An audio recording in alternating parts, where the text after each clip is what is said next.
जी को जैसे उन्होंने प्रणाम किया तो उनके गुरुजी ने उनको आज्ञा दी, अपने गुरुजी को प्रणाम करके बोले मुझे कुछ सेवा दीजिए।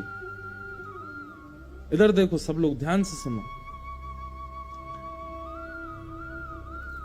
तो गुरुदेव से बोले मुझे कुछ सेवा दो, और गुरुदेव ऐसी सेवा देना कि मैं खाली ना बैठूं, मेरी सेवा परिपूर्ण रूप से लगे, मैं अपनी प्रत्येक इंद्रियां उसमें लगा दूं। मैं कोई सामान्य सेवा नहीं करना चाहता। आप कह दो किसी को जल पिला दो, किसी को अन्न खिला दो, चलो बाहर सबके जूता चप्पल इकट्ठे कर लो, या झाड़ू लगा दो, चौका कर दो, ये सब नहीं। कुछ ऐसी सेवा देना जिसमें मेरा खून पसीना एक हो।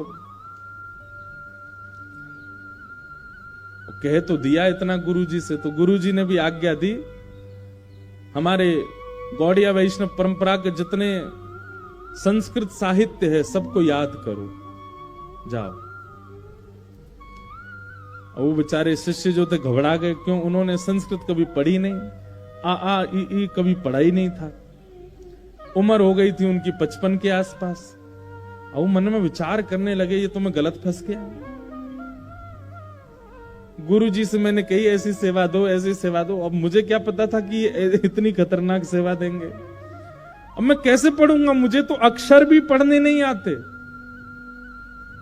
और गुरुजी ने ये भी नहीं कहा कि एकाध दो कोई ग्रंथ पढ़ लो, गौड़िया वैष्णव परंपरा के सारे ग्रंथों को कंठस्थ करो। घबरा गए, रात भर रोते रहे, और ग्रंथों को लेकर के आए, और ग्रंथों को खोलें, और खोल करके जब अक्षर पढ़ें तो सोचें क्या चेटी दौड़ रही है, मैं समझ में ही नहीं आ रही है। तो उनको कभी सिर पे धरे, कभी हृदय में, कभी कान से लगा लें, सब आ जाओ मेरे भीतर। गुरुजी से हमने सेवा मांगी, गुरुजी ने बड़ी कठिन सेवा दे दी। अब मांगी क्या? तुम कह रहे थे कठिन सेवा दो।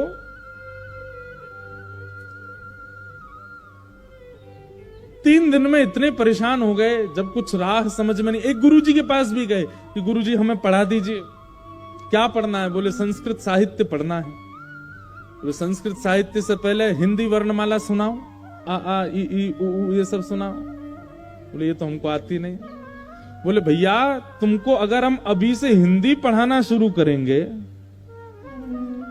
कब जाकर के तो तुम्हारी हिंदी पूरी होगी, फिर संस्कृत प्रारंभ होगी, कब जाकर के संस्कृत मूल पूरी होगी, फिर उसके बाद लघु सिद्धांत कौमुदी, अष्टाध्यायी। भाई इतने में तो तुम शमशान पहुंचने की स्थिति में आ जाओगे, और फिर तुम तब जाकर के ग्रंथ पढ़ोगे। आचार्य जी ने इतना डरा दिया उनको,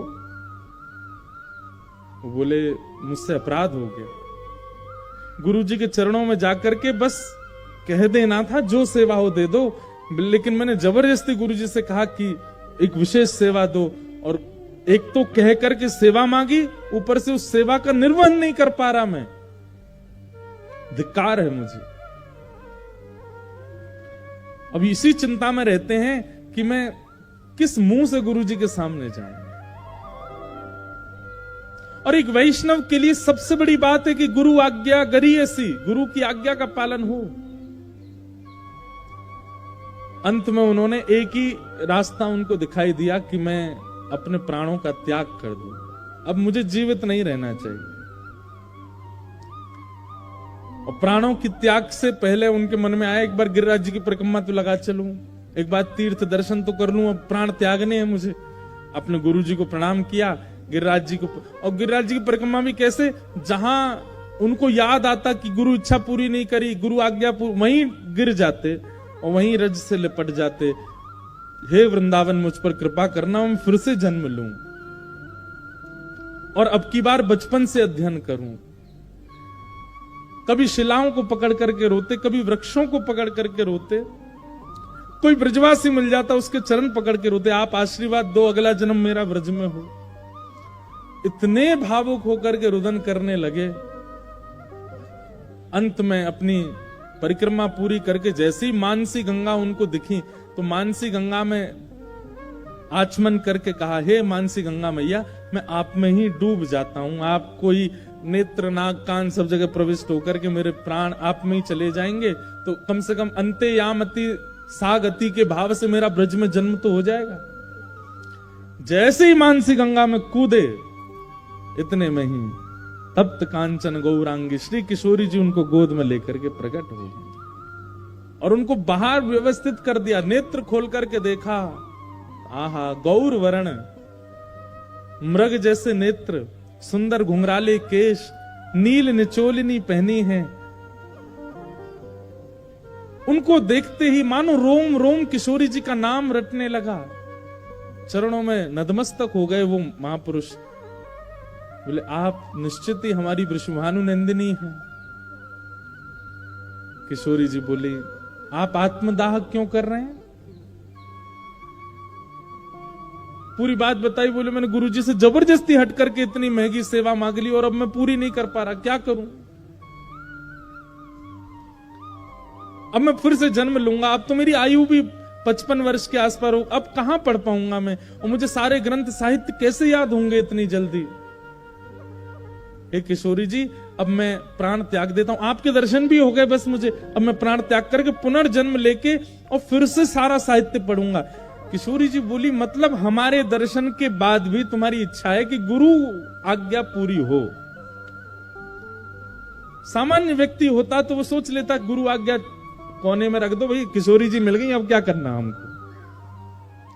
किशोरी जी बोली, तुम्हारी गुरु निष्ठा को हम देख करके आनंदित हो गए कि मतलब हमको देखने के बाद भी अब तुम्हारी इच्छा ये है कि पुनर्जन्म लें और गुरु इच्छा को पहले पूरी करें, गुरु आज्ञा को पूरी करें। इधर आओ। समीप बुलाया और कहा, जीभ बाहर निकालो। उन्होंने जैसी अपनी जीभ बाहर निकाली, किशोरी जी ने अपने अंगुष्ठ से उस जीभ को पकड़ करके और एक पुष्प से उस पर कृष्ण लिख दिया, जिह्वा के ऊपर कृष्ण अंकित कर दिया और कृष्ण अंकित करके कहा, अब चल। ऐसा कहकर के किशोरी जी अंतर ध्यान हो गई। उनको पता नहीं चला कि मैंने क्या हुआ ये, लेकिन वो इतने भावावेश में पड़े रहे, कितने दिनों तक तो उसी भाव में रहे। किशोरी जी आई थी, किशोरी दर्शन देके गई और जब कुछ दिनों बाद होश आया, उठ करके अपने गुरुदेव के पास गए और गुरुदेव को जाकर के सारा वृत्तांत सुनाया। गुरुदेव बोले, किशोरी जी ने कृष्ण लिखा तुम्हारी जी? गुरुदेव रो रो करके बता रहे थे, वो कोई स्वप्न देखा होगा तुमने, ऐसे थोड़ी किशोरी जी आई कृष्ण लिख के, जो कोई स्वप्न होगा, तुम्हारा कोई भाव आ गया। वो नहीं गुरुजी, साक्षात किशोरी जी पधारी थी। आसपास के लोग बोले, ऐसे ही बोल रहा है, इसको पढ़ना नहीं है, इसको अध्ययन करना नहीं है, आपकी आज्ञा पूरी करनी नहीं है, इसीलिए ये सब बहाने बना करके कह रहा है कि किशोरी जी मिल गई मुझे। तो गुरुजी बोले, ठीक है, इतने बड़े बड़े ग्रंथों को छोड़ो, तुम ये लो, एक ग्रंथ हम तुमको दे रहे हैं, सबसे छोटा ग्रंथ है, इसको अध्ययन करके आओ। जैसे ही वो ग्रंथ देखा, ग्रंथ देखते ही उनके मुंह से धारा प्रवाह उस ग्रंथ के श्लोक प्रकट होने लगे, अपने आप बोलने लगे। गुरुजी बोले, ये ग्रंथ तुमको कहां से पता? ये सारे श्लोक तो इसी ग्रंथ के हैं। लोग, गुरुदेव पता नहीं, ग्रंथ देखते ही मुझे स्मृति में आ गए। दूसरा ग्रंथ देखा, उसको देखते उसके श्लोक प्रकट होने लगे। तीसरा, इसी प्रकार महाराज किशोरी जी ने जो जिह्वा पर नाम अंकित किया, उस नाम का प्रभाव अब वो जिस ग्रंथ को देख लेते हैं, उस ग्रंथ का सारा ज्ञान उनके चित्त में विराजमान हो जाता है। ऐसे आचार्य हम कहते हैं कि हमारे मुख पर तो, हमारी जीभ पर तो कृष्ण नाम नहीं लिखने आवेंगे किशोरी जी, कम से कम हम गा गा करके ही कृष्ण नाम से इस जिह्वा को पवित्र कर लें। कम से कम श्री राधा राधा कह कह करके ही इस जिह्वा को पवित्र कर लें। कम से कम महामंत्र उच्चारण करके ही इस जिह्वा को इस योग्य बना दें। कुछ तो कृपा होगी। कम से कम कोई ग्रंथ याद नहीं होगा तो इस जिह्वा से वो शब्द तो प्रकट हो जिन शब्दों से किसी का कल्याण हो रहा हो, जिन शब्दों से किसी का भला होता हो। भक्ति तो जीवन में है, लेकिन ज्ञान और वैराग्य से लेश भक्ति है, इसलिए हम अप्रसन्न हैं। जिन महापुरुष की हम चर्चा सुन रहे थे, उनके जीवन में भक्ति थी, लेकिन फिर भी वो व्याकुल क्यों थे? ज्ञान और वैराग्य का लेश था। किशोरी जी ने कृपा करके उसका अनुभव करा दिया। वास्तविकता यह है बंधुओं, ज्ञान का मतलब यहां पर ऐसी आज्ञा नहीं दी जा रही कि आपको रामायण याद होनी चाहिए, आपको गीत गोविंद सारे अष्टपदियां याद होनी चाहिए, आपको भगवत गीता के श्लोक याद होने चाहिए। ज्ञान का मतलब क्या है? विवेक की प्राप्ति, सही और गलत की पहचान, इसको ज्ञान कहते हैं। कल रविवार है और रविवार पर करने के लिए मुझ पर 4 काम हैं। मैं चाहूं तो मित्रों के साथ घूमने भी जा सकता हूं, मैं चाहूं तो अपने रिश्तेदारों के पास भी जा सकता हूं, मैं चाहूं तो अग्रसेन भवन में कथा सुनने भी जा सकता हूं, और मैं चाहूं तो घर बैठ करके कुछ नहीं टीवी भी देख सकता हूं। अब ये 4 काम हैं, 4 तो मैंने बताए, होते तो 100 काम है, हम पे कुछ भी कर सकते हैं हम। लेकिन आप विवेक बुद्धि कब माने जाओगे? जब आप किसी एक शुद्ध को चुनो और उसको करने के लिए प्रस्तुत हो जाओ। यह ज्ञानी व्यक्ति का लक्षण है।